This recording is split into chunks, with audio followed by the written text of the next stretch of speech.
you dance this, I'll give you $100 million, the millionaire joked. The maid's daughter did, and his jaw dropped to the floor. It began with a joke meant to humiliate. This is what happens when you hire from the bottom of the barrel, sneered billionaire Harrison Vanderbilt, his voice echoing through the crystal-lit ballroom of the Vanderbilt Astoria. The crowd laughed nervously as he pointed at Carol Peterson, a hotel maid frozen in shame, clutching a tray of empty glasses. If you can dance better than my wife, I'll give you $100 million. But if you can't, you're fired. 200 of New York's elite looked on, some amused, others horrified. And then, from the shadows, came a voice clear as glass. She won't dance. But I will. A 10-year-old girl stepped forward, standing between her mother and one of the most powerful men in America. This is the story of how a child's courage defied cruelty and changed everything. Just before we dive in, let us know in the comments where you're watching from today. We love seeing how far these stories reach. And make sure you're subscribed so you don't miss tomorrow's special video. Now let's jump back in. Enjoy the story. A little girl stood against a giant, her courage the only weapon she had. She was about to accept a challenge that could save her mother's life or destroy them both. The world held its breath, wondering if a child's spirit could truly move a mountain of greed. The grand ballroom of the Vanderbilt Astoria Hotel glittered with a cold, sharp light. It was a light that bounced off diamond necklaces and reflected in glasses of champagne that cost more than a month's rent. The air itself seemed heavy, thick with the scent of expensive perfume and the low, confident hum of old money. 200 of New York's most powerful figures were gathered for the annual Vanderbilt Foundation Gala, an event that was less about charity and more about celebrating the immense wealth of one man, Harrison Vanderbilt III.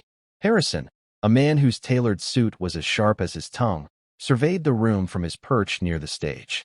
His face, etched with the permanent scowl of someone who had never been told no, scanned the crowd. He wasn't looking at his guests. He was inspecting them, judging the quality of their jewels, the sincerity of their smiles. To him, people were assets or liabilities, and tonight, everyone was an asset, their presence adding another layer of polish to his formidable reputation. He was a king in his crystal castle, and he enjoyed the view. In the shadows, near a service corridor, a different world existed. Here, the air smelled of bleach and quiet desperation. Carol Peterson, a maid at the hotel for the past 6 years, moved with a practiced invisibility. At 42, her hands were chapped and her back ached with a permanent, dull throb, but her movements were efficient, her face a mask of professional calm. She refilled ice buckets and cleared away abandoned glasses, her path a silent, looping dance around the edges of celebration. Her only goal was to get through the night without being noticed. To be noticed was to risk a complaint, and a complaint could mean losing her job. Losing her job was a catastrophe she couldn't afford to imagine. Tucked away in a small supply closet, her daughter, Emily, sat on an overturned bucket. At 10 years old, Emily was a whisper of a girl, with hair the color of pale corn silk and eyes the color of a summer sky. She was supposed to be with Mrs. Gable next door, but the elderly woman had fallen ill at the last minute. Carol had no other choice. She had brought Emily to work, hiding her away with a worn copy of The Secret Garden and a stern warning to stay silent and out of sight. Emily wasn't reading. She was listening to the muffled sounds of the orchestra, her small foot tapping a rhythm against the concrete floor. She could feel the vibrations of the bass through the soles of her worn sneakers. In her mind, she was on that dance floor, not as a guest, but as a performer. She imagined herself spinning under the grand chandeliers, her simple dress transformed into a costume of flowing silk. It was a secret dream, one she and her mother rarely spoke of anymore. It was a dream from before the sickness, before the mountain of bills had buried them. The sickness had come for her father first, a swift and merciless cancer that had stolen him and every penny of their savings. Then, it had come for Carol. Not a cancer, but a persistent, debilitating illness that required treatments not fully covered by her meager insurance.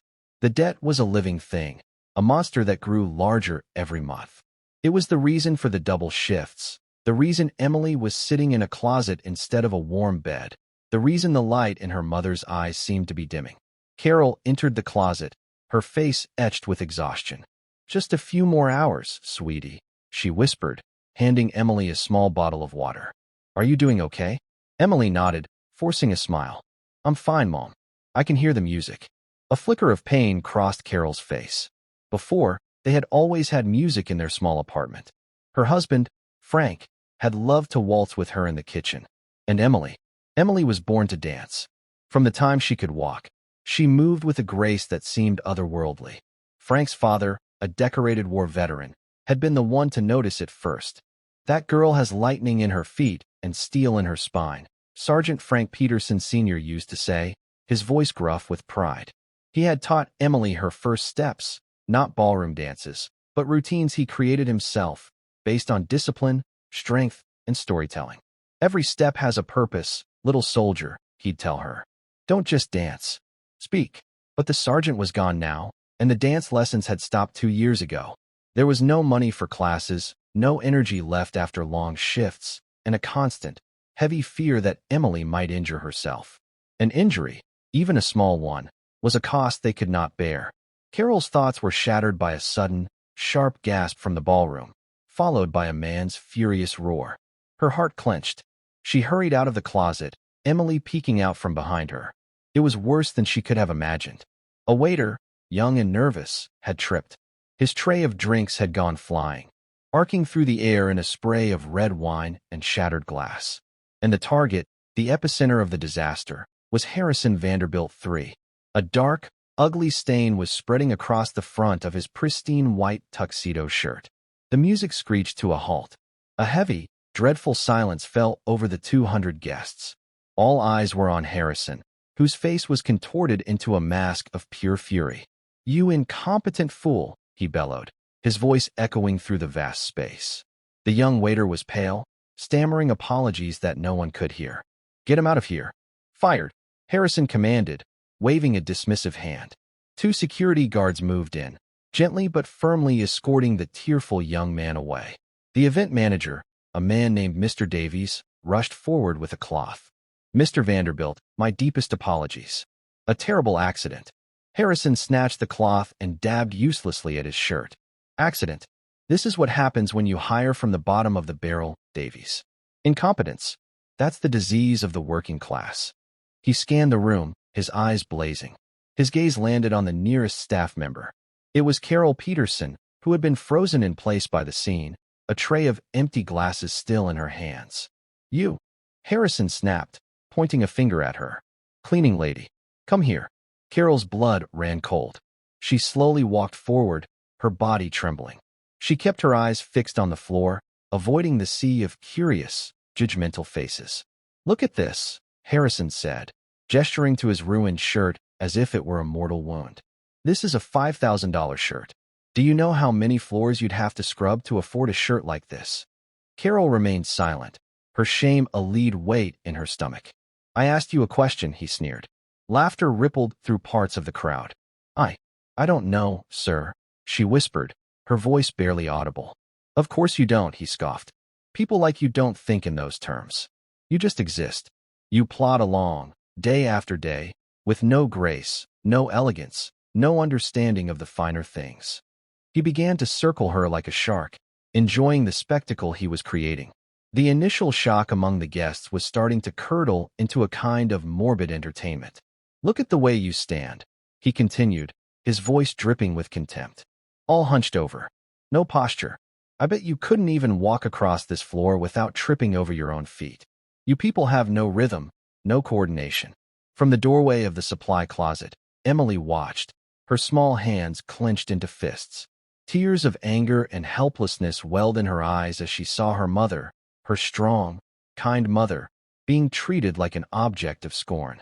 Her mother, who worked until her body screamed in pain just to keep them fed. Her mother, who hummed lullabies to her at night, even when she was so tired she could barely stand. Harrison stopped in front of Carol, a cruel, brilliant idea lighting up his eyes. You know what? I have a theory. I believe that wealth and grace are connected, that the refinement of the upper class is a real, tangible thing. Let's conduct an experiment. He turned to the stunned orchestra conductor. Play a waltz. The most beautiful waltz you know. The conductor hesitated, but a sharp glare from Harrison sent him scrambling. The soft, elegant notes of a Viennese waltz began to fill the hall. The melody was beautiful, but in this context, it felt menacing. Harrison turned back to Carol, his smile widening. "Here is the deal, cleaning lady. I want you to dance. Right here. Right now. In front of everyone." The crowd gasped. Some people laughed out loud, thinking it a fantastic joke. Others shifted uncomfortably. This had crossed a line from arrogance into pure cruelty. Carol looked up, her eyes wide with terror. "Sir, please. I can't." "Oh, I think you can," Harrison said smoothly. "And to make it interesting, let's make a little wager." He raised his voice for the entire room to hear. "It's for the foundation, of course. A bit of fun." He paused for dramatic effect. "If you can dance this waltz, right now, with more grace than my wife, I will donate $100 million to the charity of your choice." A wave of murmurs and shocked laughter swept through the ballroom. $100 million. The sum was so ludicrous, so impossibly large, that it made the joke even crueler. It was a number meant to highlight the vast, unbridgeable chasm between his world and hers. He was making a promise he knew he would never have to keep. His wife, Beatrice Vanderbilt, a woman who looked like she was sculpted from ice, glided to his side. "Harrison, darling, what are you doing?" she murmured, though her eyes danced with amusement. "Teaching a lesson, my dear. A lesson in natural order." He looked back at Carol, whose face was now ashen. "So what will it be? Dance, and maybe, just maybe, you'll earn a fortune. Or refuse, and I'll make sure you never work in this city again." His voice was low, but the threat was crystal clear. Blackmail. Publicly and without shame. Carol stood frozen, trapped between impossible choices. The weight of every eye in the room pressed down on her. The mocking music swirled around her. Tears began to stream down her cheeks, silent drops of humiliation that she couldn't stop. She was breaking. In front of everyone, she was shattering into a million pieces.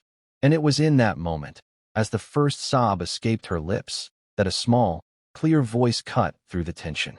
"She won't dance." The voice was not loud, but it had the sharp, ringing clarity of a small silver bell. The entire room turned towards the sound. Emily Peterson stepped out of the shadows of the service corridor and walked onto the edge of the grand ballroom floor. Her back was straight, her chin was up, and her sky-blue eyes were fixed on Harrison Vanderbilt with an intensity that was startling in a child. She walked until she was standing in front of her mother, placing herself between Carol and the billionaire. "She won't dance," Emily repeated, her voice steady despite the thunderous beating of her heart. "But I will." A profound, absolute silence descended upon the ballroom. Harrison Vanderbilt stared at the 10-year-old girl, his jaw slack with disbelief.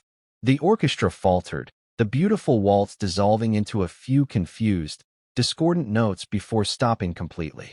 200 of New York's richest and most powerful people stared at the small, blonde girl in the simple cotton dress who had just accepted an impossible challenge on behalf of her mother. The game had just changed, and no one, least of all Harrison Vanderbilt, knew the new rules. The silence in the ballroom stretched for a long, heavy moment. It was finally broken by Harrison Vanderbilt, who let out a short, barking laugh. The sound was sharp and ugly. Some of his guests, taking it as a cue, joined in with nervous, sycophantic chuckles. Well, what have we here?" Harrison said, recovering his composure and turning the full force of his condescending gaze onto Emily. "A little lion cub has come to defend her mother. How touching, how utterly pathetic." He crouched down, bringing his face uncomfortably close to Emily's. She didn't flinch. She simply stared back, her expression unreadable. "What's your name, little girl?" "Emily Peterson," she said, her voice quiet but firm. "Emily Peterson," he repeated, savoring the name as if it were a cheap wine. "And you think you can dance? You, a child in scuffed shoes, think you can compete in a challenge meant for your mother?" "My mother is tired," Emily said simply. "She works too hard. But I know how to dance. My grandpa taught me." This statement struck Harrison as hilarious. Did he now? Your grandpa? Was he a dance instructor at some back alley studio? The laughter in the room grew louder, more confident. The tension had broken, replaced by the giddy cruelty of a mob that had found a new, even more vulnerable target. Carol rushed to Emily's side, grabbing her small shoulders. "Emily, no? Sweetheart, come with me. Let's go home." Her voice was a frantic whisper, her eyes pleading. She tried to pull Emily away, back into the safety of the shadows, but Emily stood her ground. "No, Mom," she said, her eyes never leaving Harrison's. "He made you cry. A man isn't supposed to make people cry like that. Grandpa said that bullies only win when good people do nothing." The mention of her grandfather, Sergeant Frank Peterson Sr., sent a jolt through Carol. She looked at her daughter's determined stance, the straightness of her spine, and for a moment, she didn't see a 10-year-old girl. She saw the echo of her father-in-law, a man who had faced down enemy fire and never once took a step backward. She saw his integrity, his unbreakable spirit, living on in this tiny, fierce child. Her grip on Emily's shoulders loosened. Harrison, meanwhile, was thoroughly enjoying the new turn of events. This was better than he could have possibly planned. Humiliating a maid was one thing, but humiliating a child? The spectacle would be legendary. He stood up straight and addressed the room, his voice booming with theatrical generosity.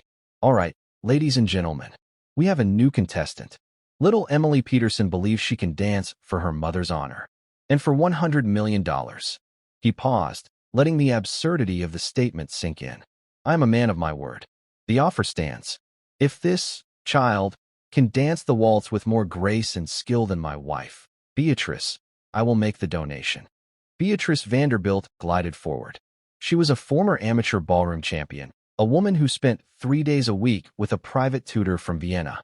She looked Emily up and down, a venomous smile playing on her lips. "This is absurd, Harrison.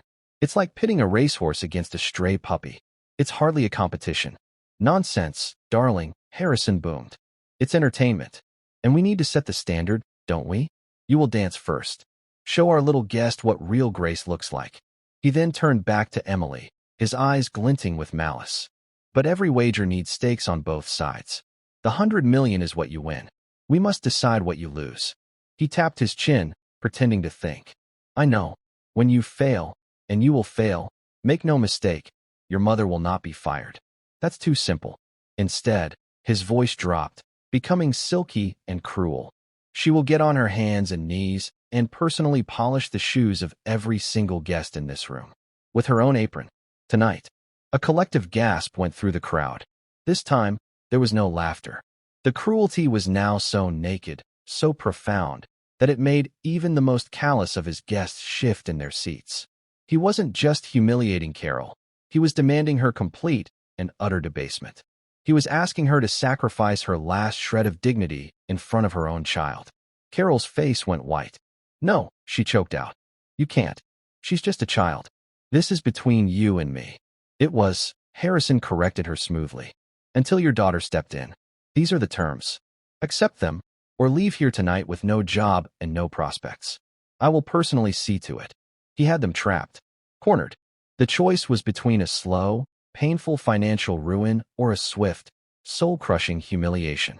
Before Carol could say another word, Emily spoke. "I accept." The words hung in the air, defiant and clear. Carol looked at her daughter in horror, but Emily's expression was calm. It was the calm of a soldier who had already calculated the risks and decided to advance. "Excellent." Harrison clapped his hands together. "The puppy has teeth. Or at least it thinks it does. Let's get this show on the road." As Beatrice began to warm up near the dance floor, doing a few elegant stretches to show off her training, a man quietly moved through the crowd. He was David Miller, the hotel's head of security for over 30 years. He was a tall, broad-shouldered man with a quiet demeanor and eyes that missed nothing. He had served in the army with Frank Peterson Sr. They had been friends. He had known Carol's husband, and he had met Emily a few times when she was a little girl. He had watched this entire, horrifying scene unfold from the back of the room, his anger a slow, burning fire.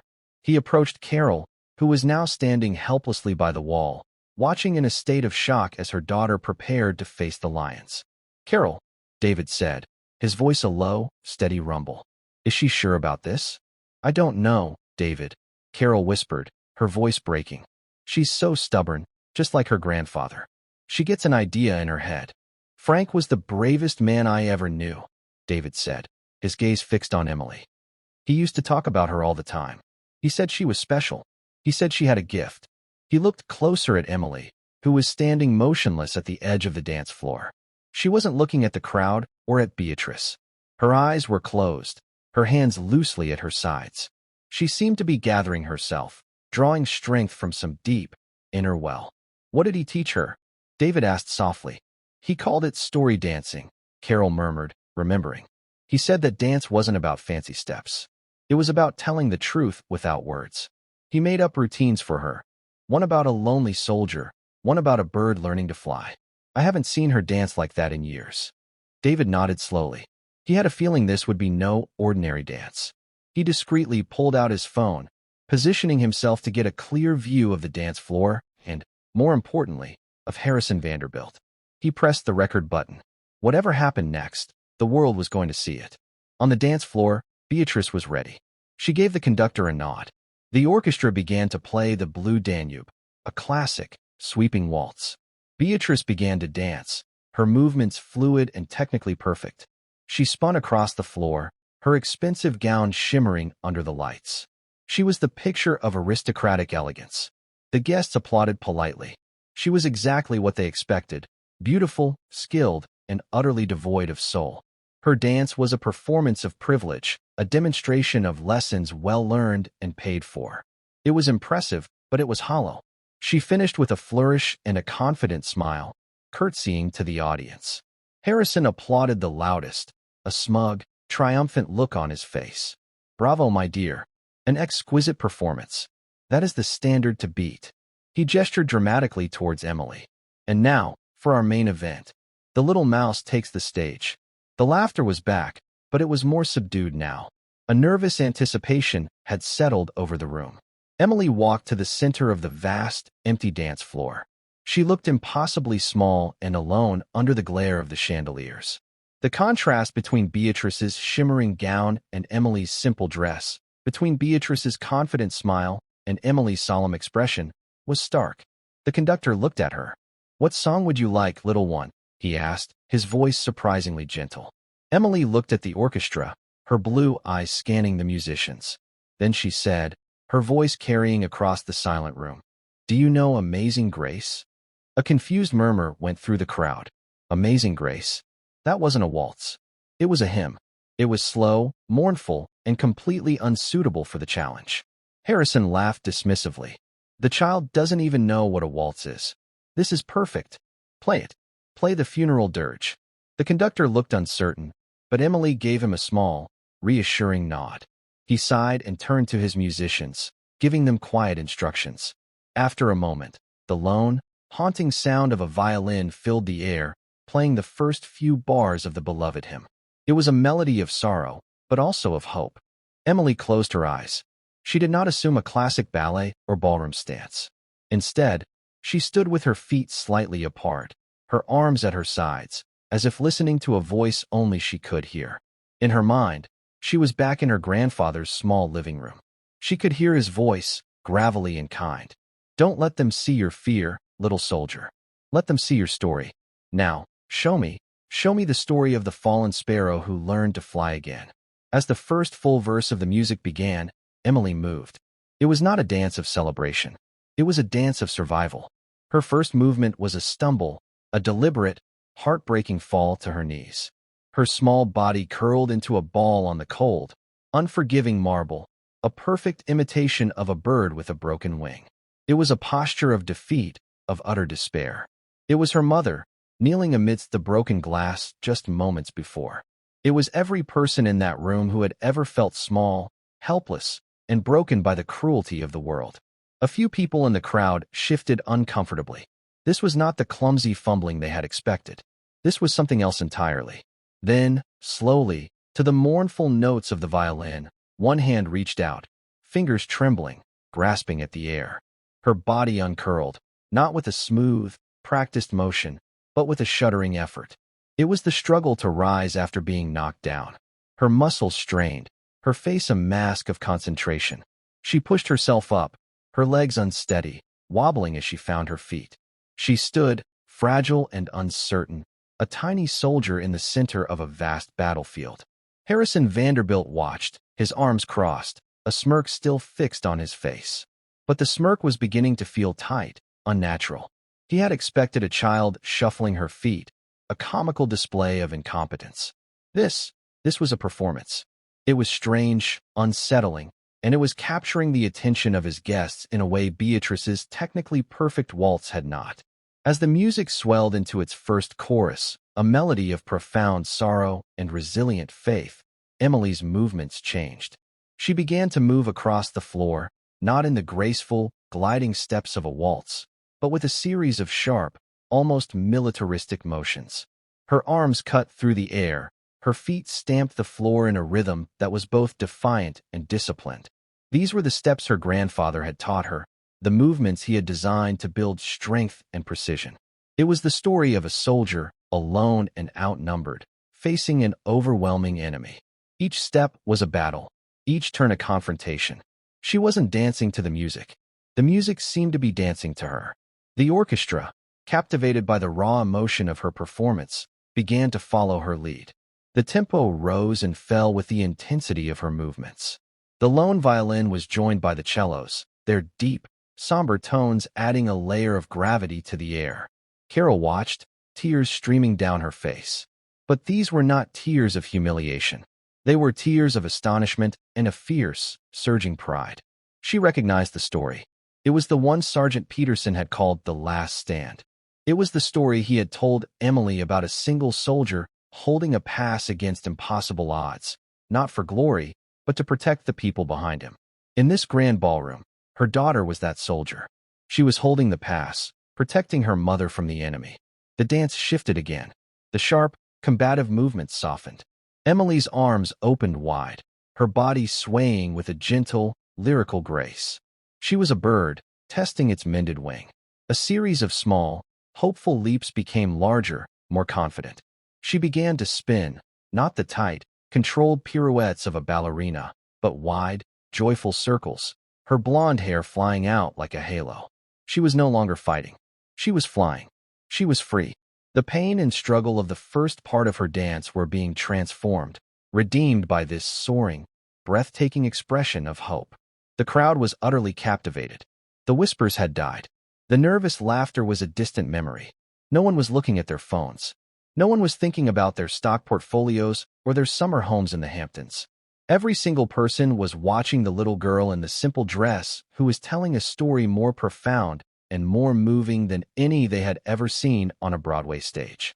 They were seeing their own struggles, their own secret heartbreaks, their own moments of resilience played out on the marble floor.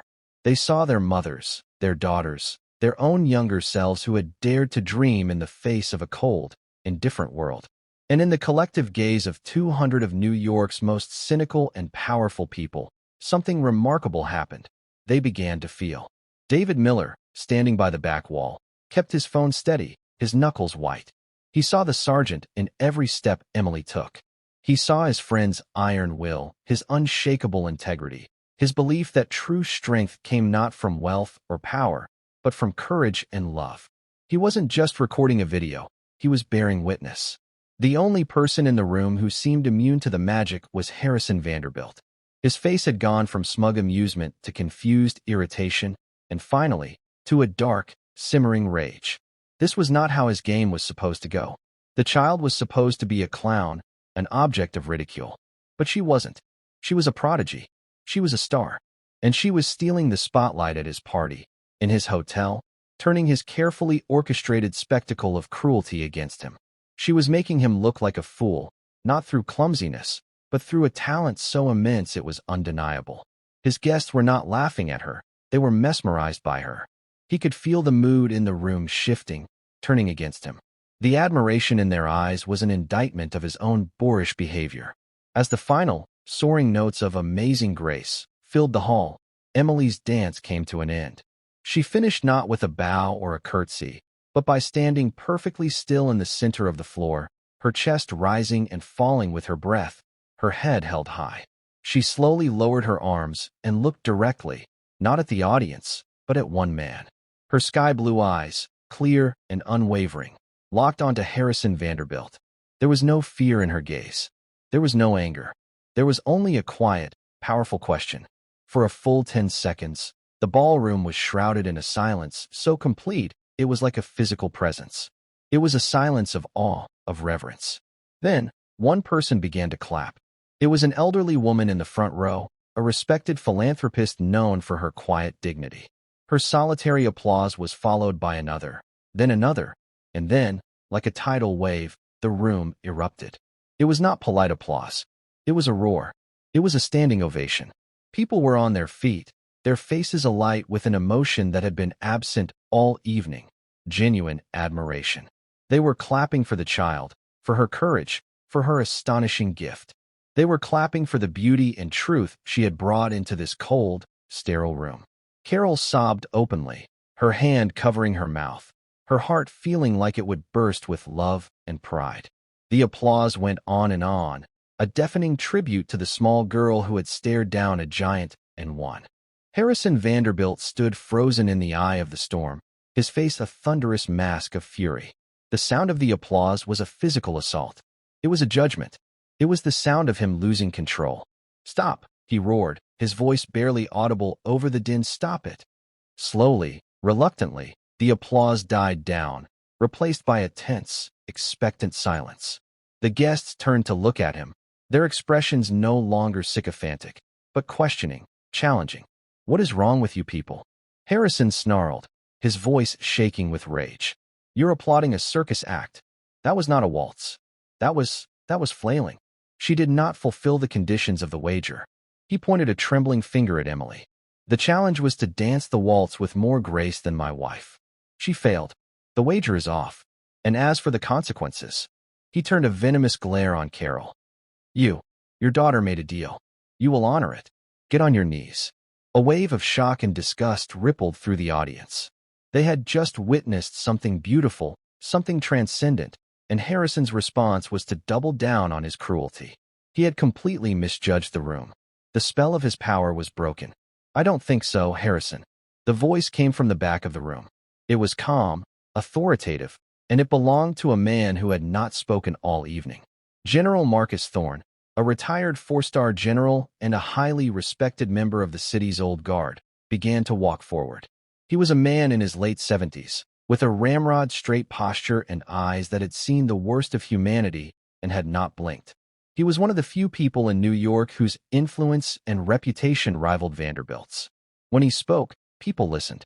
"That girl showed more grace in 5 minutes than you've shown in your entire life," the general said, his voice cold as steel. He stopped beside Emily, placing a gentle, protective hand on her shoulder. He looked down at her, and his stern expression softened for a moment. "That was quite a display, young lady. Your grandfather would have been proud." Emily looked up at him, her eyes wide with surprise. "You knew my grandpa?" "I did," the general said, his voice softening. "I had the honor of serving with Sergeant Frank Peterson. He was one of the finest men I ever knew. He saved my life and the lives of 5 other men during the Battle of Fallujah. He ran through enemy fire, with no regard for his own safety, to pull us out of a burning vehicle. He was awarded the Medal of Honor for his bravery."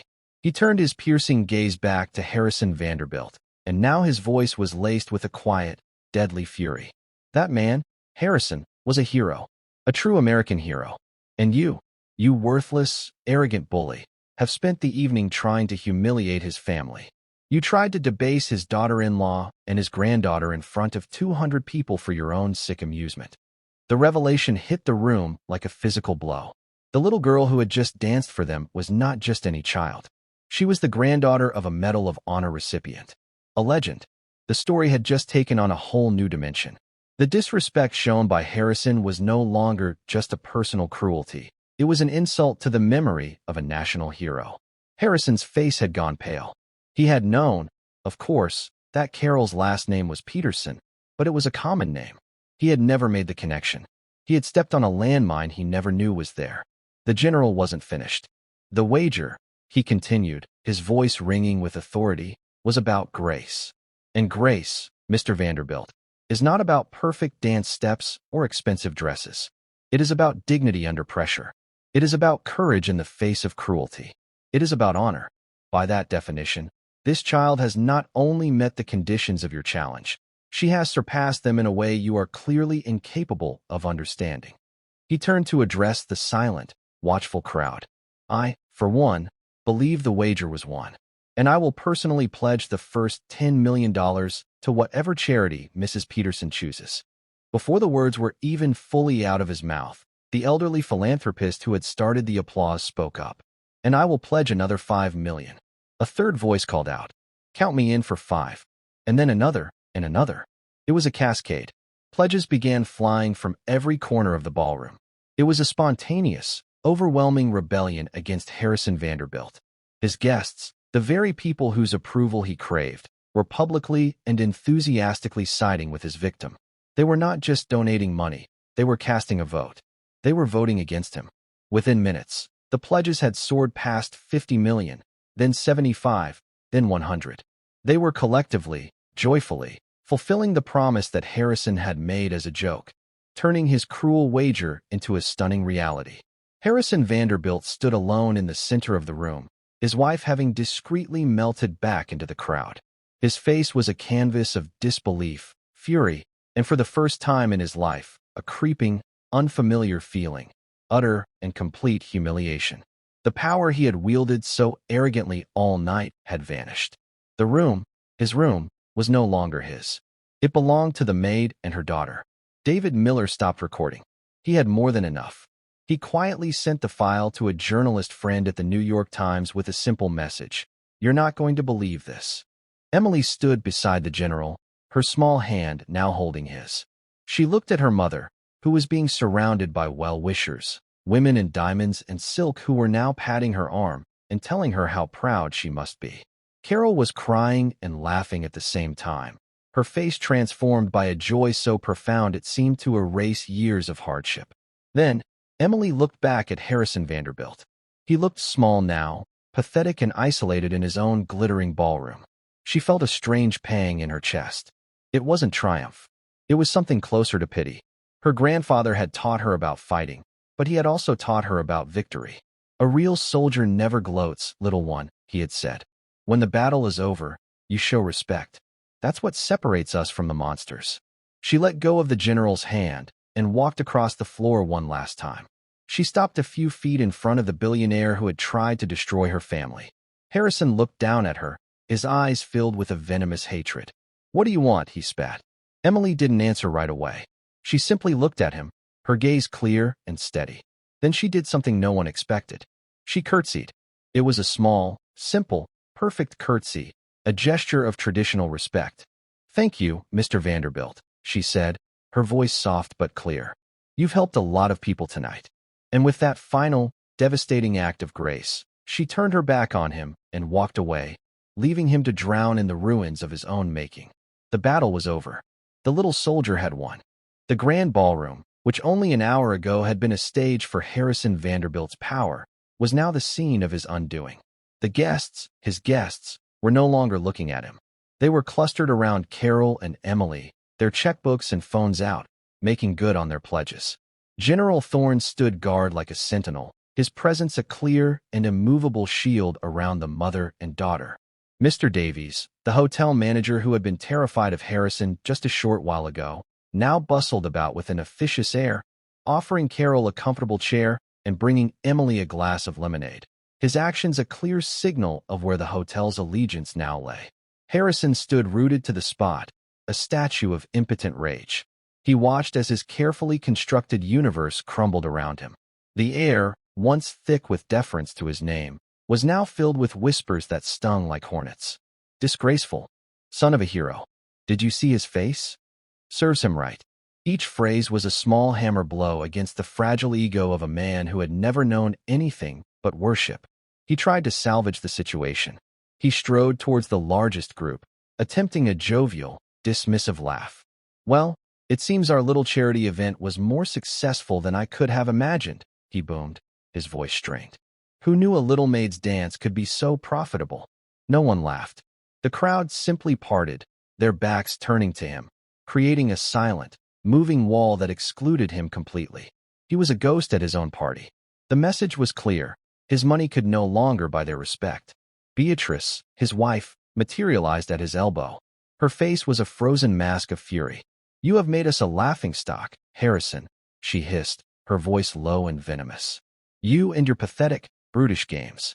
You didn't just humiliate yourself. You humiliated me. Our name will be mud by morning." "They're fools," he snarled back, grabbing a glass of champagne from a passing tray. "In a week, they will have forgotten all about it. They'll come crawling back." "Will they?" she asked, her voice dripping with ice. "Or will they be lining up to do business with General Thorne and his newfound protege, the heroic orphan of America's greatest soldier? You haven't just lost a room, you fool. You've lost the narrative." She turned on her heel and walked away, leaving him utterly alone in a sea of his own making. Meanwhile, General Thorne was making arrangements. He had quietly called his personal driver and arranged for a discreet exit for Carol and Emily through a private service elevator. A team from his foundation was already on the phone with Carol, gently walking her through the process of setting up a trust for the donated funds. The sum had officially reached $127 million. "We need to get you and your daughter home," the general said to Carol, his voice kind but firm. "The press will be here soon. It's best if you're not here when they arrive." Carol, still dazed, could only nod. The events of the evening felt like a surreal dream. She looked at Emily, who was now sitting beside the elderly philanthropist, calmly explaining one of her grandfather's favorite dance stories. She seemed completely unfazed by the whirlwind of attention. She had done what she had set out to do. She had protected her mother. For her, the battle was over. David Miller approached the general. "Sir, the car is waiting downstairs. I'll escort them." "Thank you, David," the general said, shaking his hand firmly. "You did a good thing tonight. Frank would be proud of you, too." He then crouched down in front of Emily. "Young lady," he said, "you are a remarkable person. I have a feeling this is just the beginning of your story." Emily smiled, a real, genuine smile for the first time that night. "Thank you, sir, for helping my mom. She has a good daughter," the general replied, his eyes crinkling at the corners. "That's the best help she could ask for." Escorted by David, Carol and Emily slipped out of the ballroom, leaving behind the glittering chaos and the simmering rage of Harrison Vanderbilt. They rode the service elevator down to the basement parking garage, the silence a stark contrast to the noise upstairs. As they stepped out into the cool night air, the reality of what had happened began to sink in. They didn't speak on the ride home in the general's plush-town car. Carol simply held Emily's hand, her thumb stroking the back of her daughter's small, strong fingers. The numbers, the pledges, the standing ovation, it all felt secondary. The one thing that shone with brilliant clarity in her mind was the image of her daughter, small and defiant, stepping out of the shadows to stand for her. The monster of debt that had haunted their lives, that had woken Carol in a cold sweat night after night, had been slain. Not by a prince or a fairy godmother, but by a 10-year-old girl with lightning in her feet and steel in her spine. When they arrived at their small, third-floor walk-up apartment, the place looked exactly the same, but everything was different. The worn sofa, the dripping faucet, the stack of unpaid medical bills on the kitchen table, they had lost their power. They were just things, not threats. Carol tucked Emily into bed, pulling the thin blanket up to her chin. "You were so brave tonight, sweetie," she whispered, her voice thick with emotion. "I have never been so proud in my entire life." Emily looked up at her, her eyes heavy with sleep. "I love you, Mom," she murmured. "I love you too, my little dancer," Carol whispered back, kissing her forehead. "More than all the stars in the sky." She stood in the doorway for a long time, watching her daughter sleep. Then she walked to the kitchen table, picked up the terrifying stack of bills, and, with a sense of ceremony, dropped them into the trash can. It was the beginning of a new life. By 8 a.m. the next morning, the story was everywhere. The video David Miller had sent to his journalist friend had not just been published, it had exploded. It was the lead story on every news website, every morning show, every social media platform. The headline in the New York Times read, "Vanderbilt's Folly. Billionaire humiliated by Maid's daughter in $127 million charity dance-off." The video was devastating. It showed Harrison's cruelty in stark, undeniable detail. His sneering words, his public blackmail, his rage-filled attempt to deny Emily her victory. It was all there for the world to see. In contrast, Emily's quiet dignity and her breathtaking, emotional dance were even more powerful on screen. The internet fell in love with her. She was dubbed the Vanderbilt Waltz Girl, a symbol of courage and grace. Memes were created. Harrison's furious face next to Emily's calm one, with captions like "Grace under fire" and "The real rich." The backlash against Harrison Vanderbilt was immediate and catastrophic. The stock price of Vanderbilt holdings plummeted by 30% at the opening bell. Sponsors of the Vanderbilt Foundation Gala began pulling their support, issuing public statements condemning Mr. Vanderbilt's abhorrent behavior. The board of directors of 3 major corporations on which he sat called emergency meetings. By noon, he had been asked to resign from all of them. His social world evaporated. Invitations were rescinded. Phone calls went unreturned. The powerful friends who had laughed at his cruel jokes the night before were now publicly distancing themselves from him, treating him like a contagion. In the brutal, unforgiving calculus of public opinion, Harrison Vanderbilt had become a liability. He was no longer a king. He was a pariah. For Carol and Emily, the world had also turned upside down, but in the most wonderful way. Their small apartment building was besieged by news vans. Bouquets of flowers from anonymous well-wishers crowded the hallway. General Thorne had provided them with a lawyer and a financial advisor, who were now managing the flood of requests and the logistics of the newly formed Peterson Grace Foundation. Carol, with the general's guidance, had chosen the charity. The foundation's mission would be to provide financial aid to families buried by medical debt and to fund arts programs, specifically dance programs, for underprivileged children. The story had touched a nerve across the country, and donations from the public began to pour in, swelling the foundation's endowment even further. Life changed in 1,000 small and large ways.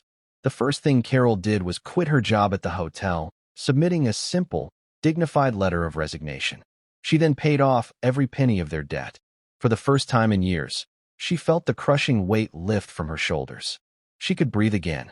They moved from their small, cramped apartment to a comfortable, sunny house in a quiet neighborhood with a small backyard. It wasn't a mansion, but to them, it felt like a palace. The most important feature of the new house was a room with a polished hardwood floor and a wall of mirrors. It was Emily's dance studio. Emily was offered scholarships to every prestigious dance school in the country, from Juilliard to the School of American Ballet. But after visiting several, she made a decision that surprised everyone. She chose a smaller, less famous school run by a retired Russian prima ballerina named Madame Anya Volkov. Madame Volkov was known for her focus not just on technique, but on the emotional storytelling of dance, the very thing Sergeant Peterson had instilled in Emily. When they met, the elderly woman watched Emily dance for a full 10 minutes in silence. Then she simply said, "You have an old soul, child. You do not dance to impress. You dance because you must. This is a rare gift. I will teach you how to protect it." Emily thrived under Madame Volkov's tutelage. She learned the discipline of classical ballet, the freedom of modern dance, and the intricate rhythms of a dozen other styles.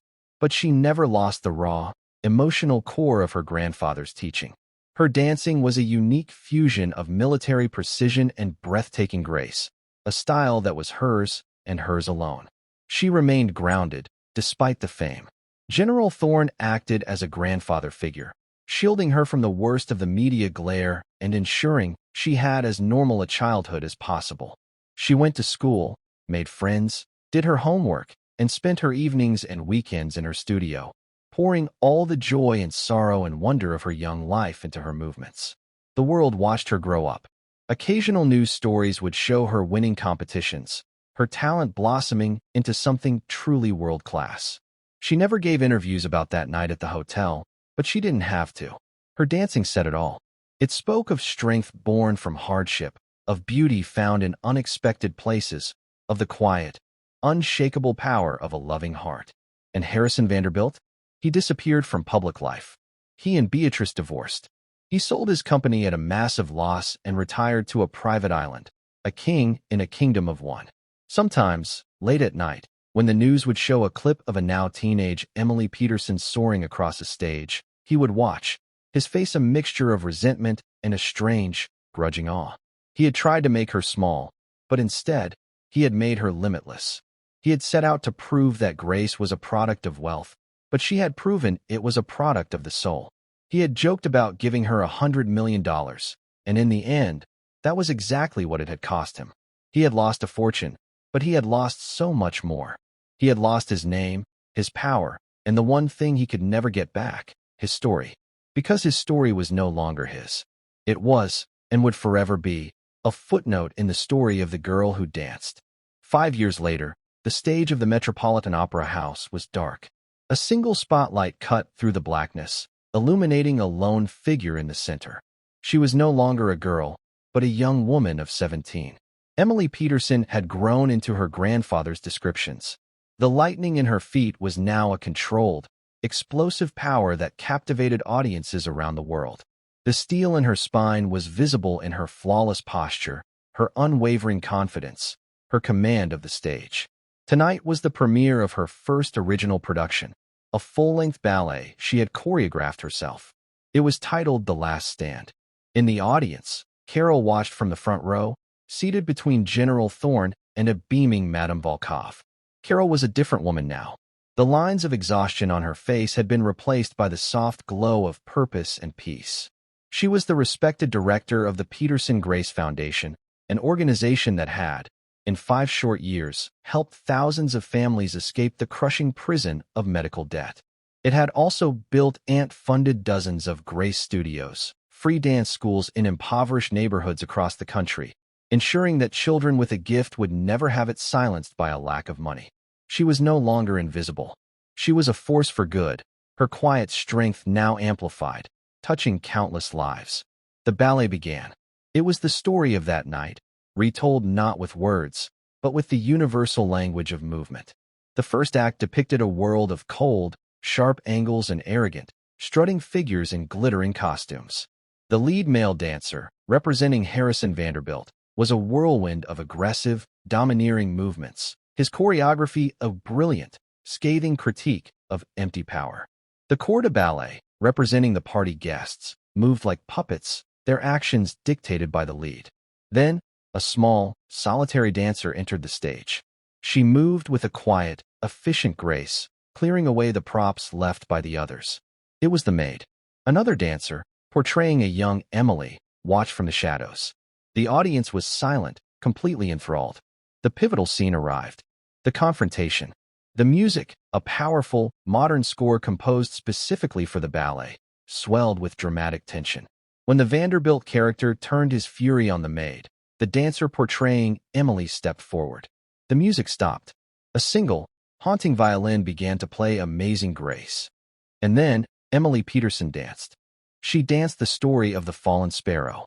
She danced the story of the lone soldier. She danced the story of her mother's pain and her own fierce, protective love. It was the same dance from that night in the ballroom, but it was deeper, richer, imbued with 5 more years of life, of training, of understanding. It was a masterpiece of emotional storytelling. On the vast stage of the Met, her performance was not just a personal memory. It became a universal anthem of defiance against cruelty, of hope against despair. When the final note faded and Emily stood, poised and triumphant, in the single spotlight, the silence held for a beat. Then the theater exploded. The applause was a physical force, a tidal wave of sound that seemed to shake the very foundations of the building. It was a roar of recognition, of admiration, of love. Roses rained down on the stage. Backstage, after the 17th curtain call, Emily was wrapped in a hug by her mother. "He would be so proud of you, sweetie," Carol whispered, her eyes shining. Not just for the dancing, for the story. General Thorne, his own eyes suspiciously moist, simply squeezed her shoulder. "You honored him tonight, Emily. You honored all of them." A week later, a letter arrived at the Peterson Grace Foundation. It was addressed to Emily. The envelope was made of cheap paper, the postmark from a small, forgotten town in the Caribbean. The handwriting inside was shaky, almost unrecognizable. "Miss Peterson, I saw a report about your ballet on the news. They showed a clip of your performance. It was remarkable. I live a very quiet life now. The world has forgotten me, and that is for the best. For a long time, I was consumed by a bitterness so profound I thought it would be the end of me. I lost everything I valued, my money, my name, my wife, my so-called friends. I deserved to lose it all. What I didn't understand that night, and for many years after, was that I had lost the most important thing long before I ever met you. I had lost my own humanity. In my world, People were objects, tools to be used for my own advancement and amusement. Kindness was a weakness. Cruelty was a form of power. You taught me, and the entire world, how wrong I was. Your dance that night was not an attack. It was a lesson. I was not a worthy student at the time, but the years have a way of forcing you to learn. I do not write this letter asking for your forgiveness. That is something I have no right to ask for. I write simply to acknowledge a truth it has taken me a lifetime to understand. Grace is not something you can buy. It is something you must build within yourself, often from the ashes of your own mistakes. Your dance showed me that. Thank you. Sincerely, H. Vanderbilt. Emily read the letter twice, then handed it to her mother. Carol read it, her expression thoughtful. It seems, she said softly, that even a fallen sparrow can learn to fly again. Emily folded the letter and put it away. She felt no triumph, no satisfaction, only a quiet sense of closure. The final ghost of that night had been laid to rest. The next day, Emily was at one of the Foundation's newest Grace studios in the Bronx. She was not there as a star, but as a teacher. She moved among a group of wide-eyed 10-year-olds, adjusting a small girl's posture, offering a word of encouragement to a shy boy in the back. She was showing them the first steps of a simple routine. It was a dance her grandfather had created for her years ago. It was a story about planting a seed in hard ground and tending to it with patience and love, until, against all odds, it grows into something beautiful and strong. As the children danced, their faces alight with the pure, uncomplicated joy of movement, Emily watched them, her heart full. This, she realized, was the true victory. It wasn't the applause or the fame. It wasn't the downfall of a cruel man. It was this. It was passing the gift on. It was ensuring that the legacy of Sergeant Frank Peterson Sr., a legacy of courage, integrity, and grace under fire, would live on, not just in a world-famous ballet, but here, in the hopeful, stomping feet of a new generation of dancers. The battle had been won that night in the ballroom, but the story, her story, their story, would be told forever. In every child who found their strength, in every family lifted from despair, in every note of a haunting hymn that promised that even when you are lost, you can still be found. The dance would go on. And that's where we'll end the story for now. Whenever I share one of these, I hope it gives you a chance to step out of the everyday and just drift for a bit. I'd love to know what you were doing while listening. Maybe relaxing after work, on a late-night drive, or just winding down. Drop a line in the comments. I really do read them all. And if you want to make sure we cross paths again, hitting like and subscribing makes a huge difference.